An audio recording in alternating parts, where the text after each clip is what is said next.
শহরের সবথেকে অভিজাত রাস্তা। বিকেলের রোদে চারপাশের কাঁচের ইমারতগুলো এমনভাবে ঝকঝক করছে যে তাকালে চোখ ধাঁধিয়ে যায়। এই রাস্তার ঠিক মাঝখানে পাহাড়ের মতো দাঁড়িয়ে আছে সিংহানিয়া গ্রুপের অফিস। মহেন্দ্র সিংহানিয়া এই সাম্রাজ্যের হর্তাকর্তা। মানুষ তাকে সম্মান করে, কিন্তু শুধু তার ব্যাংকের ব্যালেন্স দেখে নয়, তার অমায়িক ব্যবহারের জন্য। অথচ তার মেয়ে রজনী যেন ঠিক উল্টো। সে সুন্দরী, স্টাইলিশ এবং কলেজের সবচেয়ে চর্চিত মেয়ে ঠিকই, কিন্তু তার ভেতরে একটা অদ্ভুত বিষাক্ত অহংকার কাজ করে। সে মনে করে দুনিয়াটা দুই ভাগে বিভক্ত, এক পাশে তার মতো ধনী আর অভিজাতরা, আর অন্য পাশে সাধারণ মানুষ, যারা তাদের সামনে স্রেফ নগণ্য। সিংহানিয়া বিল্ডিংয়ের ঠিক নিচেই ছিল মেহরা ফুড কর্নার। নামটা সাদামাটা হলেও সেখানে সারা দিন মানুষের ভিড় লেগে থাকত। দোকানের মালিক রাকেশ মেহরা। তাকে দেখলে যে কেউ ভাববে সে হয়তো সাধারণ কোনো কর্মচারী। কপালে ঘাম, গায়ে সাধারণ জামা। কখনো সে রান্নাঘরে খুন্তি নাড়ছে, আবার কখনো নিজেই গ্রাহকদের খাবার এগিয়ে দিচ্ছে। রজনী প্রায়ই তার বন্ধুদের নিয়ে সেখানে আসত এবং সবার সামনে রাকেশকে হোটেলওয়ালা বলে টিটকারি দিত। তার কাছে রাকেশ ছিল স্রেফ এক অযোগ্য মানুষ, যার কোনো লেবেল নেই। রজনী স্বপ্নেও ভাবেনি যে এই মানুষটি আড়ালে এমন এক জগৎ তৈরি করছে যেখানে তাকে মানুষ তার নামের চেয়ে কাজের জন্য বেশি চেনে। সিংহানিয়া গ্রুপের ওই আকাশচুম্বী ইমারতের নিচেই মেহেরা ফুড কর্নার। নামটা শুনতে খুব সাদামাটা মনে হতে পারে, কিন্তু দোকানের ভেতরের চিত্রটা ছিল একদম আলাদা। সকাল থেকে রাত পর্যন্ত সেখানে মানুষের ভিড় লেগেই থাকত। খাবারের স্বাদ যেমন জিভে লেগে থাকার মতো, পরিবেশটাও ছিল একদম পরিপাটি। কিন্তু সব কিছুর চেয়ে বড় পাওনা ছিল প্রতিটি মানুষের মুখে ফুটে থাকা তৃপ্তির হাসি। এই দোকানের প্রাণ ছিল রাকেশ মেহরা। পরনে খুব সাধারণ পোশাক, কপালে সব সময় বিন্দু বিন্দু ঘাম জমে থাকত, কিন্তু ওই মুখ থেকে এক টুকরো শান্ত হাসি কখনো সরত না। তাকে কখনো দেখা যেত ক্যাশ কাউন্টারে, কখনো রান্নাঘরের ধোঁয়ার মাঝে, আবার কখনো হয়তো সাধারণ এক কর্মচারীর মতোই গ্রাহকদের টেবিল পরিষ্কার করছে। মালিক বলে তার আলাদা কোনো দেমাক ছিল না, বরং নীলেকে কর্মীদের একজন ভাবতেই সে বেশি স্বাচ্ছন্দ্য বোধ করত। রজনী ছোটবেলা থেকেই ওই বিল্ডিংয়ে আসা যাওয়া করত, কিন্তু বয়স বাড়ার সাথে সাথে তার চশমার কাঁচটাও বদলে গেল। এখন তার চোখে আভিজাত্যের ঘোর। একদিন বন্ধুদের সাথে রেস্টুরেন্টের সামনে দাঁড়িয়ে কফিতে চুমুক দিচ্ছিল সে। ইয়ার, এই জায়গাটার মধ্যে স্পেশাল কি আছে আমি বুঝি না, স্রেফ ভিড় হয় বলেই লোকে ভাবে অনেক বড় কিছু। তার এক বন্ধু হাসতে হাসতে যোগ করল, আর ওই মালিকটাকে দেখো, সারাক্ষণ নিজেকে কেমন ব্যস্ত দেখায়। সবার চোখ গিয়ে পড়ল রাকেশের ওপর। রজনী ঠোঁট বাঁকিয়ে টিপ্পনি কাটল, এত সিরিয়াস হওয়ার কিছু নেই ভাই, দিন শেষে তো তুমি স্রেফ একজন হোটেলওয়ালাই। কথাটা শুনে পাশে দাঁড়িয়ে থাকা মানুষগুলো থমকে গেল। এক মুহূর্তের জন্য চারপাশটা চুপচাপ। রাকেশ শুধু একবার চোখ তুলে তাকালো, তারপর আবার অমায়িক হাসিতে নিজের কাজে মন দিল। রাকেশের কি নির্লিপ্ততা রজনীকে যেন আরও বেশি করে বিঁধল। সে বিরক্ত হয়ে বলল, দেখেছ ওর অ্যাটিটিউড, উত্তর দেওয়ার মতো যোগ্যতা পর্যন্ত নেই, অথচ মালিক সেজে বসে আছে। সেই থেকে রজনীর কাছে এটা একটা অভ্যেসে দাঁড়িয়ে গেল। যখনই সে আসত, রাকেশকে নিয়ে কটু কথা বলতে ছাড়ত না। আর রাকেশ, সে যেন এক পাহাড়ের মতো শান্ত, সব কিছুই সয়ে যেত। একদিন সন্ধ্যাবেলা বৃষ্টির পর ঝিরঝিরে ঠান্ডা বাতাস বইছিল। রজনী একা দাঁড়িয়েছিল রেস্টুরেন্টের জানালার পাশে। তার নজর গেল ভেতরের একটা কোণায়। রাকেশ একজন জরাজীর্ণ বৃদ্ধ মানুষকে নিজের হাতে খাবার খাইয়ে দিচ্ছে। লোকটার হয়তো দাম মেটানোর ক্ষমতা ছিল না। রাকেশ হেসে বলল, আরে বাবা, টাকা নিয়ে ভাববেন না তো, যখন পারবেন তখন দেবেন, এখন পেট ভরে খেয়ে নিন। বৃদ্ধের চোখ দুটো ভিজে এলো। রজনী পুরো দৃশ্যটা দেখল, কিন্তু তার পাথুরে মন তখনই গলল না। ড্রামা করছে, বিড়বিড় করে নিজেকেই বলল সে। ঠিক তখনই রাকেশের গলা পাওয়া গেল, ম্যাডাম, আপনার কফি। রজনী থমকে দাঁড়াল। কাপটা নেওয়ার সময় এক মুহূর্তের জন্য তাদের চার চোখ এক হল। রাকেশের চাহিনিতে কোনো রাগ নেই, কোনো অভিযোগ নেই, শুধু এক অদ্ভুত স্থিরতা। রজনী তড়িঘড়ি করে চোখ সরিয়ে নিল। সে কিছুতেই মেলাতে পারছিল না, যাকে সে প্রতিদিন অপমান করে সেই মানুষটা কেন একবারও রেগে যায় না। সে জানত না যে এই গল্পের নাটকীয়তা সবে শুরু হয়েছে। শহরের সেই পরিচিত আলোকোজ্জ্বল রাত, কিন্তু আজ বাতাসের ভারটা যেন একটু অন্যরকম। রজনী পার্কিংয়ের দিকে এগোচ্ছিল। আজ অফিস থেকে বেরোতে তার বেশ দেরি হয়ে গেছে। সিংহানিয়া বিল্ডিংয়ের সেই দিনের জৌলস এখন নিস্তেজ। বাইরের রাস্তাতেও মানুষের সেই ব্যস্ত আনাগোনা নেই। সে আনমনে ফোনে কিছু মেসেজ দেখছিল। ঠিক তখনই তার মনে হলো কেউ তাকে অনুসরণ করছে। হালকা করে পিছনে তাকাতেই সে দেখল 2-3টি ছেলে কিছুটা দূরে দাঁড়িয়ে আছে এবং তাদের নজর সরাসরি রজনীর ওপর। রজনী পাত্তা না দিয়ে দ্রুত পা চালাল, কিন্তু পার্কিংয়ের অন্ধকার যত বাড়ছিল তার মনের ভয়টাও তত দানা বাঁধছিল। এবার ছেলেগুলো একদম কাছে চলে এলো। ম্যাডাম, এত তাড়া কিসের? একজনের গলায় বিদ্রুপের হাসি। রজনী থমকে দাঁড়িয়ে ধমক দিয়ে বলল, এক্সকিউজ মি। তার গলায় রাগ থাকলেও ভেতরে একটা কাঁপুনি শুরু হয়েছিল। দ্বিতীয়জন এগিয়ে এসে বলল, একটু সময় আমাদেরও দিন, এত দেমাগ ভালো না। রজনী এবার বুঝতে পারল সে বিপদে পড়েছে। সে দৌড়ে পালানোর চেষ্টা করতেই তারা পথ হাটকে দাঁড়াল। রজনীর বুকটা তখন ভয়ে ধরফর করছিল। সে কড়া গলায় বলল, রাস্তা ছাড়ো। কিন্তু তারা কেবল অট্ট হাসি দিল। রজনী ফোন বের করতেই একজন হ্যাচকা টানে ফোনটা কেড়ে নিয়ে দূরে ছুঁড়ে ফেলে দিল। রজনীর চোখে তখন স্পষ্ট মৃত্যু ভয়। সে আজ প্রথমবার টের পেল যে টাকা, প্রতিপত্তি আর বড় নাম বিপদের সামনে সবই কতটা অসহায়। চারদিকে তাকিয়ে দেখল পুরো পার্কিং এলাকা খা খা করছে। ঠিক সেই মুহূর্তে অন্ধকার চিরে একটা ভারী কণ্ঠস্বর ভেসে এলো, ওর রাস্তা থেকে সরে দাঁড়াও। সবার নজর একসাথে ঘুরে গেল পেছনে। আবঝা অন্ধকার থেকে একটা ছায়া ধীরে ধীরে আলোর নিচে এগিয়ে এলো। স্পষ্ট হল মুখটা। সে আর কেউ নয়, রাকেশ মেহরা। কিন্তু আজ সেই চেনা হাসিটা ওর মুখে নেই। চোখের দৃষ্টি বরফ শীতল, চোয়াল শক্ত। রাকেশ সোজা ওদের সামনে এসে দাঁড়াল। কথা কি কানে যায়নি? খুব শান্ত কিন্তু পাথরের মতো শক্ত গলায় ও বলল, এখান থেকে বিদায় হও। ছেলেগুলো হো হো করে হেসে উঠল। আরে, এ তো সেই হোটেলওয়ালা, নিজের চরকায় তেল দে ভাই, নয়তো। কথা শেষ করার সুযোগ পেল না সে। তার আগেই রাকেশ ওর হাতটা ধরে এমন এক মোচড় দিল যে হাড়গোড় মড়মড় করে ওঠার শব্দ পাওয়া গেল। ছেলেটা ব্যথায় কুকড়ে চিৎকার করে উঠল। সবাই স্তম্ভিত। রাকেশের গলায় এবার আরও নিচু হয়ে এলো। আমি একবার বলেছি, বুঝতে পারোনি? কিছুক্ষণের জন্য পুরো পার্কিং নিস্তব্ধ। বাকিরা পিছিয়ে যাচ্ছিল, কিন্তু একজন হঠাৎ তেড়ে এলো। রাকেশ পলক ফেলার আগেই ওকে মাটিতে মিশিয়ে দিল। ওর নড়াচড়াতে পেশাদার কোনো কমান্ডো বা ট্রেনিংয়ের ছাপ স্পষ্ট। পরিস্থিতি মুহূর্তেই পাল্টে গেল। রাকেশ ফোন বের করে কাউকে শুধু বলল, লোকেশন পাঠাচ্ছে, 5 মিনিটের মধ্যে এখানে পৌঁছাও। ওর হুকুম দেওয়ার ঢং দেখে মনে হচ্ছিল বিশাল কোনো বাহিনী ওর নির্দেশের অপেক্ষায় বসে আছে। রজনী এসব দেখছিল আর ওর চোখের পাতা কাঁপছিল। এসব এসব কিভাবে সম্ভব? ও বিড়বিড় করে বলল। রাকেশ ওর দিকে ফিরে তাকাল।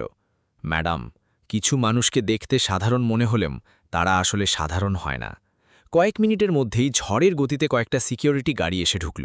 ইউনিফর্ম পরা একদল লোক নেমে নিমেষের মধ্যে বখাটেগুলোকে কবজা করে ফেলল। সবকিছু এত দ্রুত ঘটল যে রজনীর মাথা কাজ করছিল না। এখন সেখানে শুধু রজনী আর রাকেশ।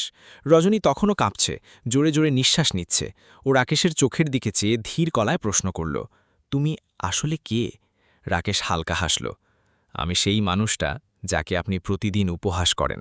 রজনীর কাছে আর কোনো উত্তর ছিল না। ওর দামি আভিজাত্য আজ এক মুহূর্তেই ধুলোয় মিশে গেছে। রাকেশ মাটি থেকে রজনীর চুরমার হয়ে যাওয়া ফোনটা কুড়িয়ে ওর হাতে দিয়ে বলল, বাড়ি যান, অনেক রাত হয়েছে। রজনী ফোনটা নিল ঠিকই, কিন্তু এবার ওর মাথাটা নিচু হয়েছিল। ও গাড়ির দিকে হাঁটা দিল, কিন্তু মনে মনে একটা ঘুড়ুমি ঝড় বয়ে যাচ্ছিল। কে এই ছেলেটা? পরের দিন সকালের মিঠে রোদটা জানলা দিয়ে এসে রজনীর মুখে পড়ছিল, কিন্তু ওর মনের ভেতরটা তখনও রাতের সেই ঘুটঘুটে অন্ধকারে আচ্ছন্ন। বিছানায় বসে ও যেন বারবার চোখের সামনে দেখছিল সেই 3টে ছায়ামূর্তি আর রাকেশের সেই ভয়ঙ্কর শান্ত চাহনি।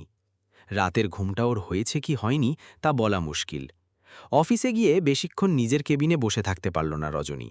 সোজা চলে গেল ওর বাবা মহেন্দ্র সিংঘানিয়ার ঘরে। বাবা, তোমার কাছে কিছু জানতে চাই। মহেন্দ্রবাবু ফাইল থেকে চোখ তুলে মেয়ের দিকে তাকালেন। রজনীর ক্লান্ত মুখটা দেখে হাসি মুখে বললেন, বলো মা, কি ব্যাপার? রজনী একটু ইতস্তত করে জিজ্ঞেস করল, নিচের ওই মেহরা ফুড কর্নারের মালিক রাকেশ, ও আসলে কে বাবা? মহেন্দ্রবাবু এক মুহূর্তের জন্য চুপ হয়ে গেলেন। তারপর জানলার কাঁচ দিয়ে নিচের রাস্তার দিকে তাকালেন, যেখানে রাকেশ বরাবরের মতোই হাসি মুখে ভিড় সামলাচ্ছে। একটা দীর্ঘশ্বাস ফেলে তিনি বললেন, তুমি কি আসলেই ওর আসল পরিচয়টা জানতে চাও? রজনী শুধু নিঃশব্দে মাথা নাড়ল। মহেন্দ্রবাবু চেয়ার ছেড়ে উঠে জানলার পাশে গিয়ে দাঁড়ালেন।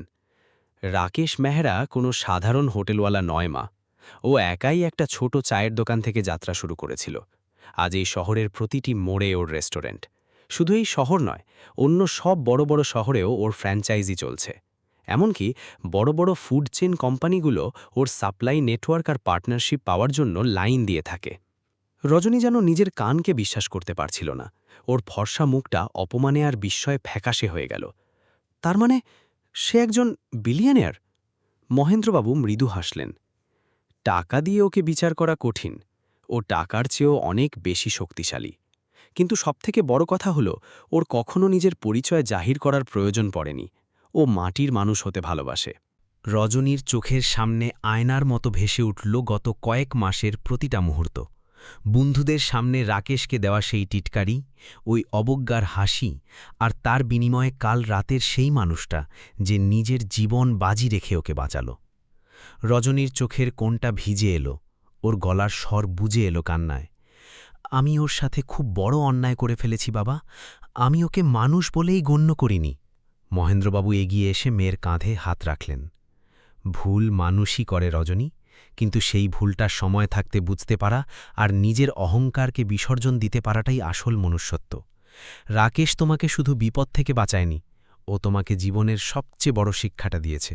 রজনী যখন ধীর পায়ে সিঁড়ি দিয়ে নিচে নামছিল, প্রতিটা ধাপ যেন আজ ওর কাছে পাহাড়ের মতো ভারী মনে হচ্ছিল। রেস্টুরেন্টের সামনে সেই চেনা ভিড়, মানুষের হৈ হুল্লোড় আর মশলার সুঘ্রাণ, সবই এক আছে, শুধু বদলে গেছে রজনীর দেখার চোখ। ও ভিড়ের মধ্যে পাগলের মতো একজনকে খুঁজছিল। দেখল রাকেশ ঠিক আগের মতোই কাউন্টারে দাঁড়িয়ে আছে, যেন গতরাতে কিছুই ঘটেনি। রজনী গিয়ে ঠিক ওর মুখোমুখি দাঁড়াল। কয়েক মুহূর্তের এক গভীর নিস্তব্ধতা। চারপাশের কোলাহল যেন রজনীর কানের কাছে এসে থেমে গেছে। ও খুব নিচু স্বরে ডাকল, রাকেশ। রাকেশ মুখ তুলে তাকাল। সেই একই শান্ত চাহনি, সেই চেনা অমায়িক হাসি। জি ম্যাডাম, আপনার কফি? রজনীর বুকটা আজ ব্যথায় টনটন করে উঠল। ও নিজের গলার কাঁপুনি সামলে নিয়ে বলল, না রাকেশ, আজ কফি নয়। আমি তোমার কাছে ক্ষমা চাইতে এসেছি। আমাকে মাফ করে দাও। আশেপাশে যারা খাচ্ছিল বা দাঁড়িয়েছিল, তারা অবাক হয়ে তাকিয়ে রইল শহরের সবচেয়ে বড় লোকের মেয়ের দিকে।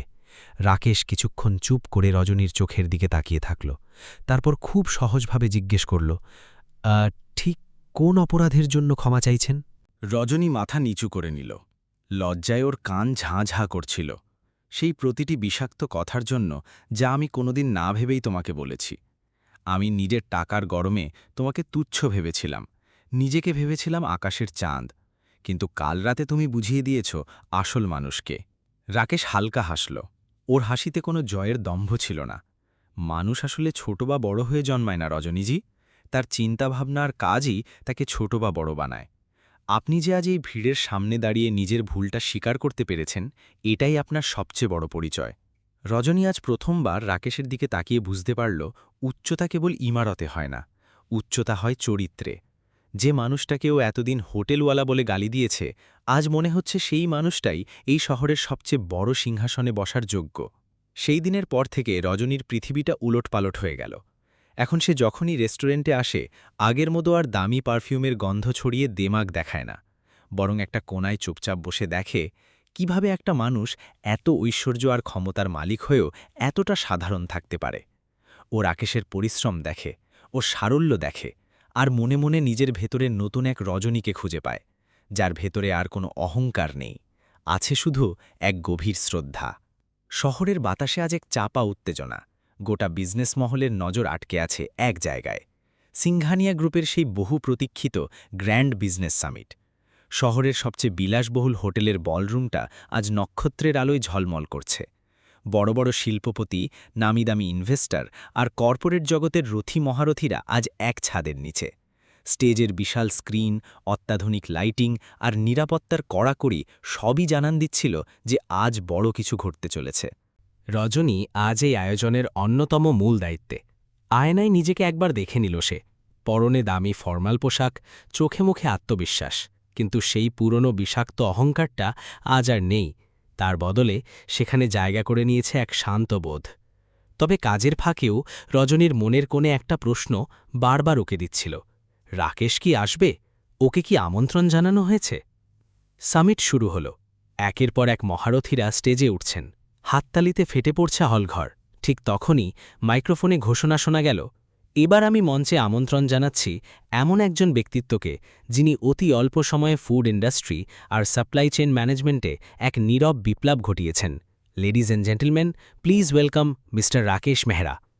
মুহূর্তের জন্য পুরো হলঘরে পিনপতন নিস্তব্ধতা নেমে এলো। রজনীর হৃৎপিণ্ড যেন একটা মুহূর্তের জন্য থমকে গেল। হলঘরের বিশাল দরজা ঠেলে ভেতরে ঢুকল রাকেশ। কিন্তু এই কোন রাকেশ? সেই কপালে ঘাম ভেজা, সাধারণ সুতির শার্ট পরা হোটেলওয়ালা আজ নিখুঁত ফিটিংয়ের ফর্মাল স্যুটে এক আধুনিক রাজপুত্রের মতো লাগছে।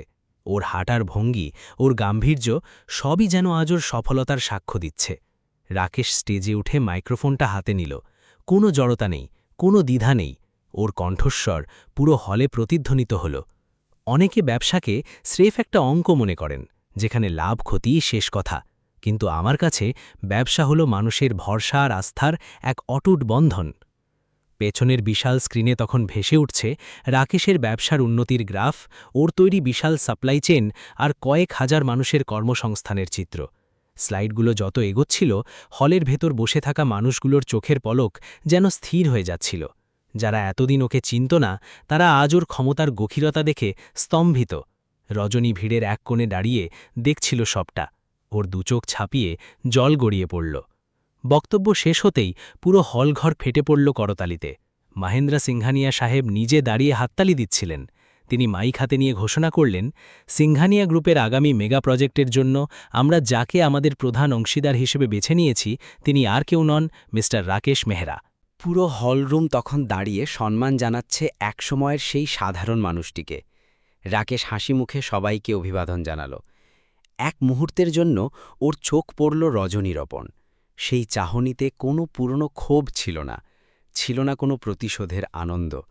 ছিল শুধু এক সমুদ্রের মতো গভীর আর শান্ত আত্মবিশ্বাস, যা রজনীকে আজ নিঃশব্দে শিখিয়ে দিয়ে গেল যে আসল আভিজাত্য পোশাকে নয়, লুচামিটেও শেষ।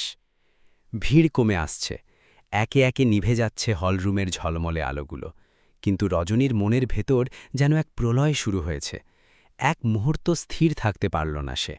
হল থেকে দ্রুত পায়ে বেরিয়ে এলো বাইরের খোলা চত্বরে। ওর অবচেতন মন জানত একজনকে আজ ওর ধরতেই হবে। হোটেলের পোর্টিকোর বাইরে রাতের হালকা ঠান্ডা হাওয়া বইছিল। সামনেই পার্ক করা ছিল রাকেশের গাড়ি। রাকেশ নিজেই ড্রাইভিং সিটের পাশে দাঁড়িয়ে কারোর জন্য অপেক্ষা করছিল। রজনী একদম সামনে গিয়ে থামল। কয়েক সেকেন্ডের এক দীর্ঘ স্তব্ধতা। রজনীর বুকটা ধরফর করছিল। কোনো মতে নিজেকে সামলে নিয়ে সে অস্ফুট স্বরে বলল, রাকেশ, তোমার সাথে কথা ছিল। রাকেশ ঘাড় ঘুরিয়ে তাকাল। সেই চিরচেনা শান্ত চোখ। জি, বলুন। রজনীর বলার স্বর কান্নায় বুঝে আসছিল। তুমি আমাকে একবারও কেন নিজের ভুলটা বুঝতে দিলে না? আমি যখন দিনের পর দিন সবার সামনে তোমাকে অপমান করতাম, বিদ্রূপ করতাম, কেন তুমি চুপ করে সব সয়ে গেলে? একবারও কেন প্রতিবাদ করলে না? রাকেশ মৃদু হাসল। ওর হাসিতে এক অদ্ভুত দর্শন মিশেছিল। রজনীজি, আমি যদি আপনার প্রতিটি কটু কথার পাল্টা জবাব দিতাম, তবে আপনার আর আমার মধ্যে পার্থক্যটা কোথায় থাকত? আমি চাইলেই সেদিন জবাব দিতে পারতাম, কিন্তু তাতে আপনি শিখতেন না। কিছু শিক্ষার সময় নিজে হাতে দেয়, আর সেই শিক্ষাটাই সবথেকে গভীর হয়। রজনীর দু চোখ ছাপিয়ে জল গড়িয়ে পড়ল। আমি বদলে গেছি রাকেশ, আজ আমি অনেক বড় একটা শিক্ষা পেয়েছি, আর এসবই হয়েছে তোমার জন্য। আর হয়তো আমি তোমাকে পছন্দও করতে শুরু করেছি। মুহূর্তের জন্য মনে হল বসন্তের বাতাসটা যেন থমকে গেল। রাকেশ গভীর দৃষ্টিতে রজনীর চোখের দিকে তাকাল। এই প্রথম সে রজনীর চোখের মণিদুটোয় কোনো অহংকার দেখল না, দেখল এক দুর্লভ পবিত্রতা।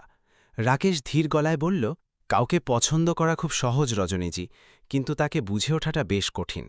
আপনি আজ আমাকে চিনেছেন, কিন্তু আপনি কি আমার সেই অতি সাধারণ জীবনটার সাথে তাল মেলাতে পারবেন, যাতে আমি আজও বাঁচি?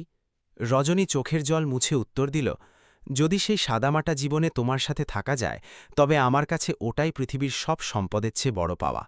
রাকেশের চোখে প্রথমবার এক চিলতে বিস্ময় আর মুগ্ধতা ফুটে উঠল। ও হাত বাড়িয়ে বলল, তাহলে চলুন নতুন করে শুরু করি, কোনো স্ট্যাটাস বা অহংকার দিয়ে নয়, স্রেফ মানুষ হিসেবে। রজনী হাসল, প্রাণ খুলে, একদম মন থেকে। কয়েকদিন পরের দৃশ্য, মেহেরা ফুড কর্নারে মানুষের প্রচণ্ড ভিড়, কিন্তু আজ অবাক হওয়ার পালা গ্রাহকদের। তারা দেখল সিংঘানিয়া গ্রুপের একমাত্র উত্তরাধিকারী রজনী কোনো দামি চেয়ারে বসে নেই, বরং সাধারণ একটা অ্যাপ্রন পরে কাউন্টারের পাশে দাঁড়িয়ে রাকেশকে সাহায্য করছে। লোকে কানাঘুষো করছিল, শহরের সবচেয়ে ধনী মেয়েটা আজ একটা হোটেলে কাজ করছে। কিন্তু রজনীর কানে সেসব পৌঁছচ্ছিল না। ওর মুখে আজ যে তৃপ্তি ফুটে উঠেছে তা কোটি টাকা খরচ করেও আগে কখনো পায়নি সে। শহর সেদিন দুটো অসাধারণ মানুষকে দেখল, একজন যে পাহাড় সমান সম্পদ গড়েও মাটির পৃথিবীতে পা রেখে বেঁচে থাকে, আর অন্যজন যে নিজের ভুলটা মাথা পেতে স্বীকার করে নিয়ে নিজেকে পুরোপুরি বদলে ফেলেছে। মানুষের আসল দাম পোশাকে বা ব্যাংকের ব্যালেন্সে থাকে না, আসল আভিজাত্য লুকিয়ে থাকে সেই মনে যা কাউকে ছোট করতে জানে না, লুকিয়ে থাকে নিজের যোগ্যতায়।